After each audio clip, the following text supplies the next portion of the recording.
Israel நாட்டுக்குள் நாங்கள் நுழைவோம், எந்த அணு ஆயுதமும் உங்களை பாதுகாக்காது என துருக்கி அதிபர் எச்சரித்திருக்கிறார்.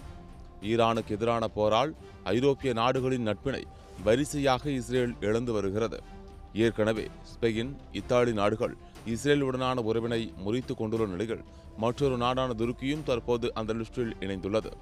இஸ்ரேல் அதிபர் நெதன்யாகு துருக்கி மீது இஸ்ரேல் தாக்குதல் நடத்தும் என்று அண்மையில் தெரிவித்தார். இதற்கு துருக்கி அதிபர் எர்டோகன் தற்போது பதிலடி கொடுத்துள்ளார்.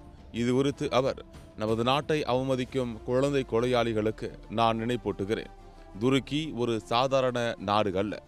எந்த சக்தியாலும் எங்களை நோக்கி விரலை நீட்ட முடியாது.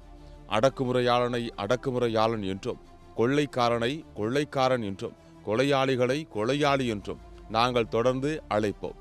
எங்கள் நாட்டின் மீது தாக்குதல் நடத்தினால் நாங்கள் இஸ்ரேலுக்குள் நுழைந்து பதில் தாக்குதல் நடத்துவோம். எந்த ஒரு அணு ஆயுதமும் உங்களை பாதுகாக்காது என எச்சரித்துள்ளார். நேட்டோவில் உறுப்பினராக இருக்கும் துருக்கி அந்த பகுதியிலேயே மிகப்பெரிய இராணுவத்தை வைத்துள்ள நாடாக திகழ்ந்து வருகிறது. இதனால் துருக்கி அதிபர் எர்டோகனின் இந்த விமர்சனம் உலக அரங்கில் பெரும் பரபரப்பினை ஏற்படுத்தியுள்ளது. முன்னதாக காசாவில் நடத்திய போருக்காக இஸ்ரேல் பிரதமர் பெஞ்சமின் நெதன்யாகு, அமைச்சர்கள் மற்றும் அவரது அரசாங்கத்தில் உள்ள மூத்த அதிகாரிகள் உள்ளிட்ட 37 பேர் மீது இனப்படுகொலை குற்றச்சாட்டுக்கான கைது வாரண்டுகளை கடந்த 2025 ஆண்டு செப்டம்பர் மாதத்தில் துருக்கி பிறப்பித்தது குறிப்பிடத்தக்கது.